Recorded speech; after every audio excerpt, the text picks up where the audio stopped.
Hello everyone, I am Monica. Today I will teach you class 6 mathematics chapter 5.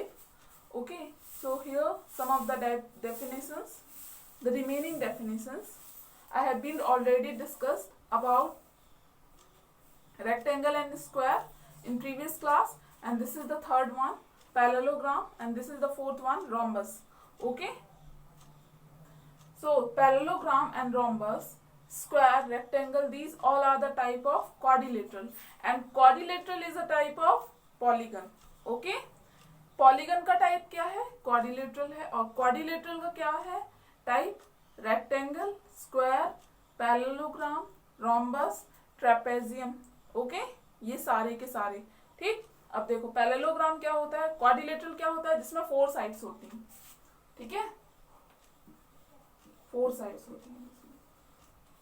ठीक, और polygon means उसमें 4 भी हो सकती है, 5 साइड्स भी हो सकती हैं, 6 साइड्स भी हो सकती हैं, 7 भी हो सकती हैं, 8 भी हो सकती हैं. ठीक है, अब देखो पैरेललोग्राम का सिंपल मीनिंग क्या होता है? It is a simple quadrilateral with 2 pairs of parallel sides. The opposite sides of a parallelogram are of equal length and the opposite angles of parallelogram are equal measures. ठीक है, अब इसका मतलब क्या है? अब देखो, ये मैंने आपका पैरेललोग्राम ड्रॉ किया. ठीक है, अब देखो opposite side which means that मैंने लास्ट क्लास में भी आपको बताया था, ये वाली साइड और ये वाली साइड ये इक्वल इन लेंथ है. ठीक है, सेम एज इट इज. अगर मैं ये वाली साइड और ये वाली साइड की बात करूं तो ये भी इक्वल इन लेंथ है. ठीक है, समझ में आ गया. और दूसरी बात मैंने क्या बताई थी आपको कि अबाउट डायगोनल्स. ओके, तो अगर मैं इसका डायगोनल ड्रॉ करूं, जैसे बी टू डी मैंने ज्वाइंट किया. Okay, and then A to C.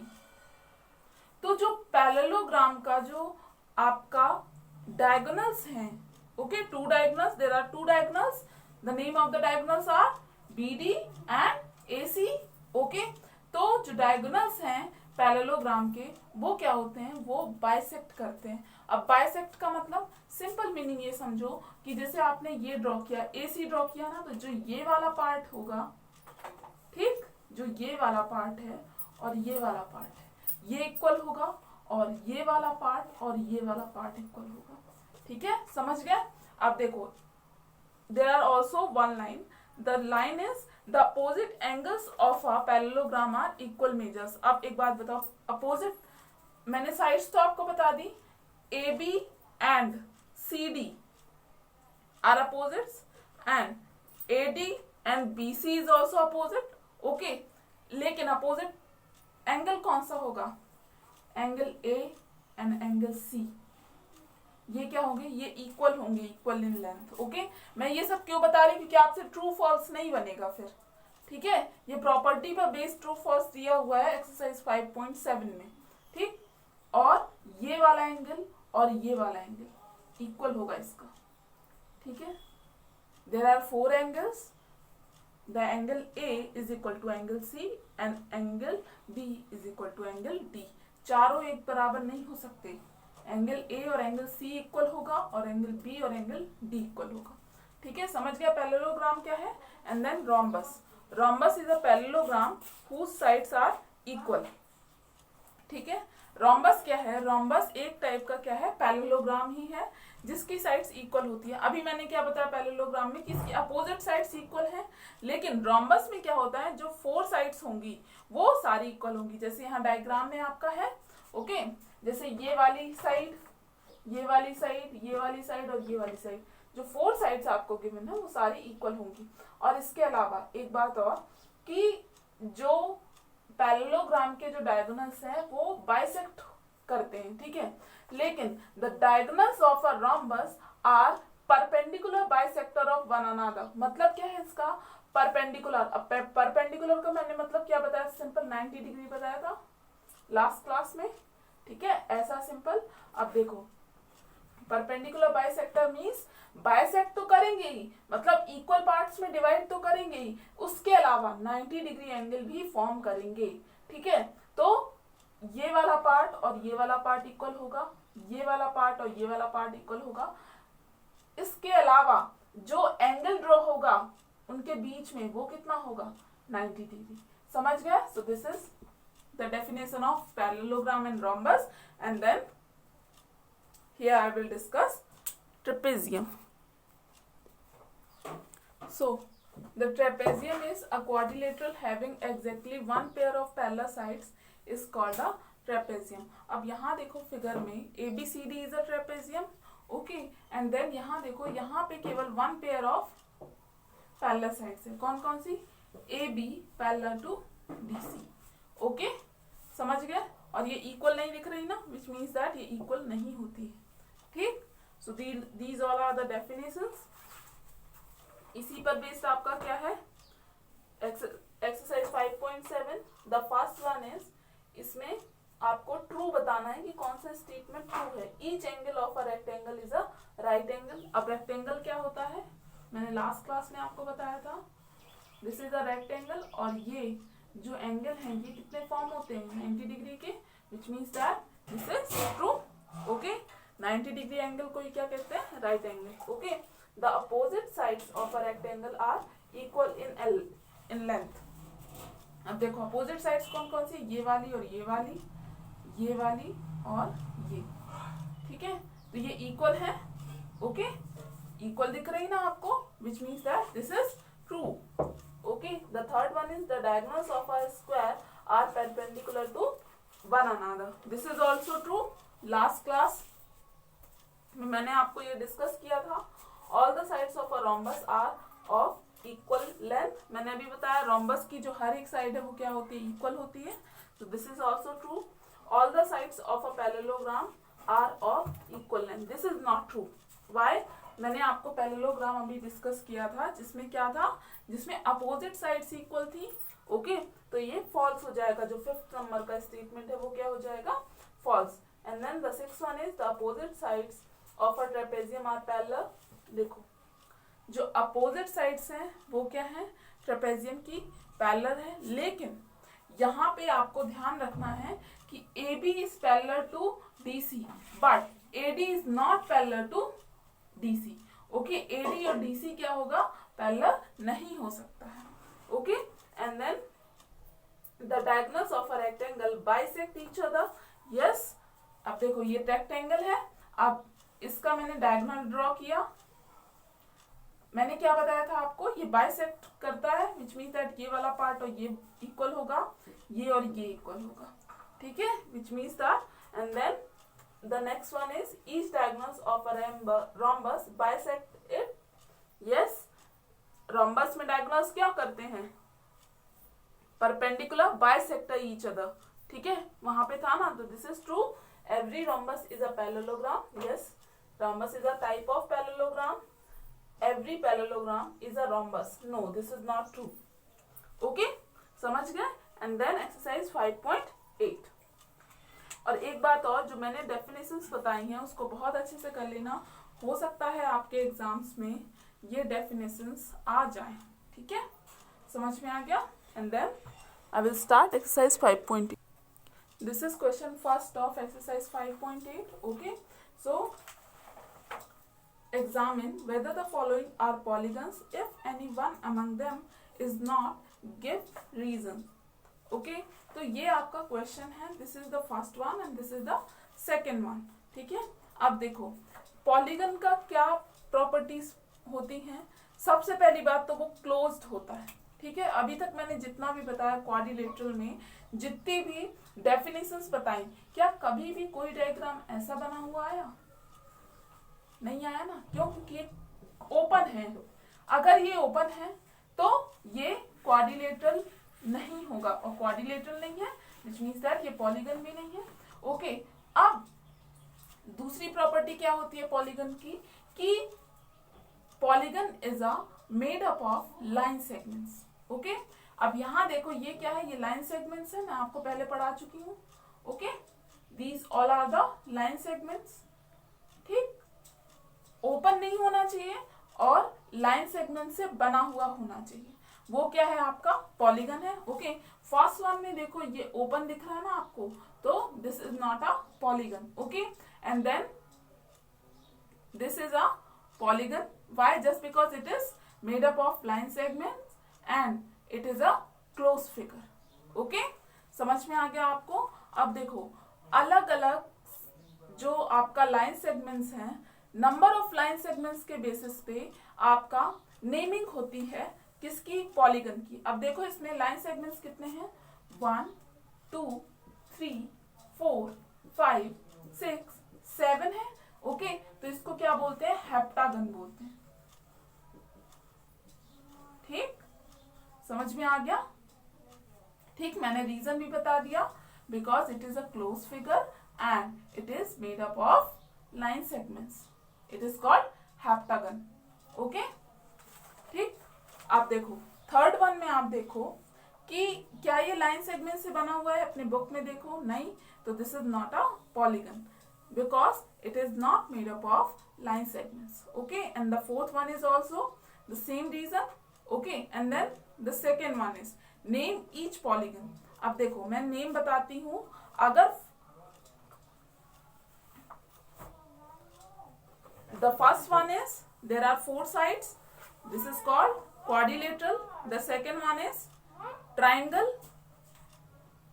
Okay, and then the third one is, count करो कितने लाइन सेगमेंट्स हैं? 1 2 3 4 5. ओके, तो क्या बोलते हैं इसको? पेंटागन. ओके, एंड देन आपका 1 2 3 4 5 6 लाइन सेगमेंट्स हैं. तो फोर्थ वन में तो उसको क्या बोलते हैं? हेक्सागन. ओके, समझ में आ गया? अब देखो क्वेश्चन नंबर 3 क्या है? Draw rough sketch of a regular octagon, connect any 3 vertices and draw a triangle. Identify the type of the triangle you have drawn. So this is the question number 3rd. Okay, अब क्या लिखा हुआ है? Regular octagon आपको draw करना है. Okay, तो ये मैंने क्या किया? ऑक्टागन ड्रॉ किया. ऑक्टागन का मीनिंग क्या होता है? जिसमें 8 साइड्स होती हैं. ठीक है, आप काउंट करोगे जो साइड्स हैं वो कितनी है? 8 साइड्स हैं. अब उसमें लिखा हुआ है क्वेश्चन में कि आपको 3 जो वर्टाइसेस हैं, 3 वर्टाइसेस मीन्स जो ये पॉइंट होते हैं ना, इन्हीं को क्या कहते हैं? Vertices. Okay, and draw triangle, identify the type of the triangle you have draw. अब देखो ये मैंने फर्स्ट वर्टाइसेस, ये सेकंड वर्टाइसेस और ये थर्ड वर्टाइस, कोई भी किसी भी 3 को आप मिलाओगे. ठीक है, इसको मैंने क्या किया? ज्वाइंट कर दिया. तो ये जो आपका ट्रायंगल बना, ये कौन सा ट्रायंगल है आपका? ये है आपका आइसोस्केल्स ट्रायंगल.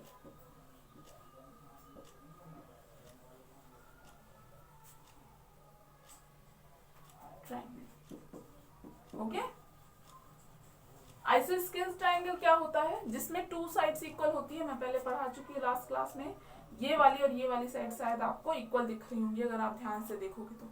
ठीक है, जरूरी नहीं है कि आप ये 3 वर्टाइसेस को मिलाओ. आप किसी और 3 वर्टाइसेस को भी मिलाओगे तो भी आइसोस्केल ट्रायंगल ही बनेगा.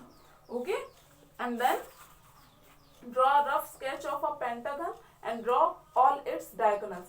ये आप खुद करोगे. Okay, the question number 4 is in homework and then exercise 5.9. अब देखो आपका क्या दिया हुआ है? डिफरेंट शेप्स दिए हुए हैं एंड देन नेमिंग किया हुआ है और आपको मैच द फॉलोइंग करना है इसमें. ठीक, so these all are the shapes. Okay, मैंने बना दिया है और ये जो करेक्ट मैचिंग है ये. ठीक है, ये क्या है? ये कोन है. ओके, बॉल क्या होता है? वो स्फीयर होता है. बॉल क्यों नहीं बनाई है? क्योंकि वो 3 डायमेंशनल होती है. ऐसे भी कर सकते हो आप, ऐसे अगर चाहो तो ऐसे बना सकते हो. This is a circle. Okay, और चाहो तो आप ऐसे बना सकते हो. ठीक है, ये क्या है? ये स्फीयर है. स्फीयर और सर्किल में क्या डिफरेंस होता है? स्फीयर 3 डायमेंशनल होता है. ठीक है, इसमें लेंथ, ब्रेथ और हाइट तीनों होती है. और जो आपका सर्किल होता है उसमें हाइट आपका 2 डायमेंशनल होता है. विच मीन्स दैट ये क्या है? ये सर्किल है और ये क्या है? आपका स्फीयर. इसका एग्जांपल क्या है? बॉल. ठीक है, स्फीयर का एग्जांपल क्या है? बॉल. ठीक, अब देखो कोन इस टाइप की होती है. ठीक है, आपने आइसक्रीम खाई होगी, वो क्या है? कोन है. ठीक, अब देखो दिस इज अ सिलेंडर, ठीक है। केन आपने देखा होगा, ठीक, तो केन क्या है, सिलेंडर का शेप का होता है, ओके, इन जनरल मैं बात करूं तो। एंड देन क्यूबॉइड, ये भी आपने देखा, आपने मैच बॉक्स देखा ना, वही है मैच स्टिक्स, मैच बॉक्स, ठीक है, माचिस देखिए ना, तो वो क्या है, वो क्यूबॉइड है। इसके अलावा आपका कंपॉक्स, वो भी क्या है, एक क्यूबॉइड है, ओके। क्यूब, क्यूब इस शेप का होता है। क्यूबॉइड और क्यूब में क्या डिफरेंस होता है कि इसमें जो है, इसमें अपोजिट साइड्स आपको इक्वल दिख रही हैं, देखो ये वाली और ये वाली, ये और ये। प्रैक्टिकल भी आप कर सकते हो, देख सकते हो आपने कंपॉक्स को, ठीक है। और क्यूब का एग्जांपल क्या है, आपका डाइस, जो आप लूडो खेलते हो उसमें आपने डाइस देखा होगा, ठीक है, वो क्या है, आपका क्यूब है। एंड देन प्रिज्म, प्रिज्म इस शेप का होता है, ये 3 डायमेंशनल होता है, ठीक है। अब देखो, अब ये करेक्ट आप मैचिंग कर लोगे। And then the second one is, अब देखो give 2 new examples of each shape, ठीक है। अब आप इसका एग्जांपल्स दे सकते हो ना, मैंने आपको बताया बीच बीच में, ठीक है। अब देखो, what shape is your instrument box, क्या होता है, क्यूबॉइड, अभी बताया। A brick, this is also cuboid. A match box, cuboid. A road roller क्या होता है, वो होता है cylinder, okay. A sweet laddoo, laddoo क्या होता है, जो आप खाते हो, स्फीयर होता है, ठीक है। अब देखो the question number 3 is write the number of faces, edges and vertices of the following shape. अब देखो, सबसे पहली बात तो आपको पता होना चाहिए फेस क्या है, एज क्या है और वर्टाइसेस क्या है।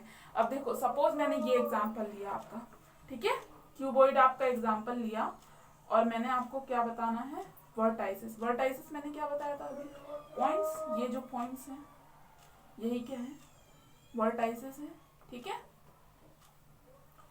काउंट करो कितने वर्टाइसेस हैं इसमें, क्यूबॉइड में 8 होंगे, 1 2 3 4 5 6 7 8। तो क्यूबॉइड में वर्टाइसेस कितने होते हैं, 8, ओके।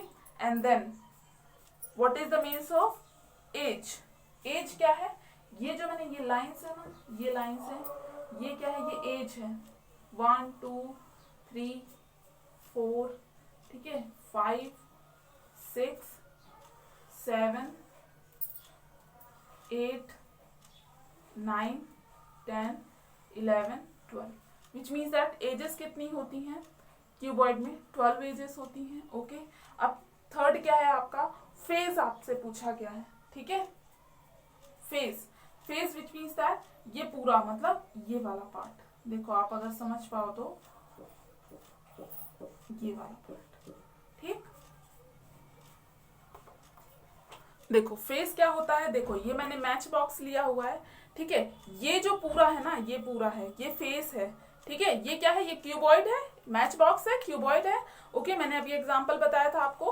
तो ये जो है आपका, ये पूरा फेस है। This is first face, second face, third phase, fourth face, fifth face, sixth face, ठीक है। तो फेसेस कितने होते हैं किसमें, क्यूबॉइड में 6 फेसेस होते हैं। सेम एज इट इज आपका क्यूब में भी 6 फेसेस होंगे, ठीक है। आपका फेसेस कितने होंगे, 6 क्यूब में। अब अगर मैं नंबर ऑफ वर्टाइसेस बोलूं तो 8 होंगे, ठीक है, same as it is. And number of edges में बताऊं तो कितने होंगे, 12, ठीक है। आप इसको काउंट करोगे तो फेसेस पता चल जाएगा। ये आपने पॉइंट काउंट किए तो क्या पता चल जाएगा, वर्टाइसेस। एंड देन ये आपने लाइंस जो ये दिख रही है ना, इसको आपने काउंट किया तो क्या पता चल जाएगा आपको, एज, ठीक है। समझ में आ गया। तो ये मैं आपको होमवर्क में दे रही हूँ, ये आप करोगे, ओके। अब देखो जैसे सिलेंडर दिया हुआ है, ये है सिलेंडर, ठीक है। अब इसमें बताओ कि नंबर ऑफ फेजेस कितने हैं, 3 हैं, ठीक। ये 2 डायमेंशनल बना है लेकिन 3 डायमेंशनल होता है ये, ठीक है, सिलेंडर। अब देखो नंबर ऑफ वर्टाइसेस कितने हैं, पॉइंट दिख रहा है इसमें, यहाँ आपको दिख रहा होगा, लेकिन ये पॉइंट नहीं है, ये पूरा सर्किल होता है बेटा, ठीक है। तो यहाँ पॉइंट नहीं होता, तो वर्टाइसेस क्या है, 0 है। और नंबर ऑफ एजेस कितनी है, 2। देखो this is the first edge, this is the second edge, ठीक, समझ में आ गया। देखो कोन में क्या है, ये कोन है, ठीक है, इससे आप समझ लोगे। कोन में क्या है, कोन में जो आपका नंबर ऑफ फेसेस कितने हैं, 2 है, ठीक। अब देखो number of vertices 1 and number of edges कितना है 1। ठीक, समझ में आ गया आपको? ठीक, अब ऐसे ही आपको करना है। और इसके अलावा अगर आपको दिक्कत हो रही हो तो ये देखो, ये आपकी बुक में ये पूरा क्या दिया हुआ है, टेबल दिया हुआ है। इस टेबल को अच्छे से आपको लर्न करना है। ठीक है, समझ में आ गया? समझ के करोगे तो जल्दी हो जाएगा लर्न आपको। ठीक, सो this is the end of the class. And आपका ये भी कंप्लीट हो गया है चैप्टर 5। और टेस्ट योरसेल्फ ये आप करोगे। ठीक है, और जरूर कर लेना, दिस इज इम्पोर्टेंट। अगर आपको कोई भी क्वेश्चन में दिक्कत हो रही है टेस्ट योरसेल्फ के, तो आप मुझे मैसेज कर देना, मैं आपको इसका सॉल्यूशन बता दूंगी। ठीक है, in the next class I will start chapter 6। Thank you.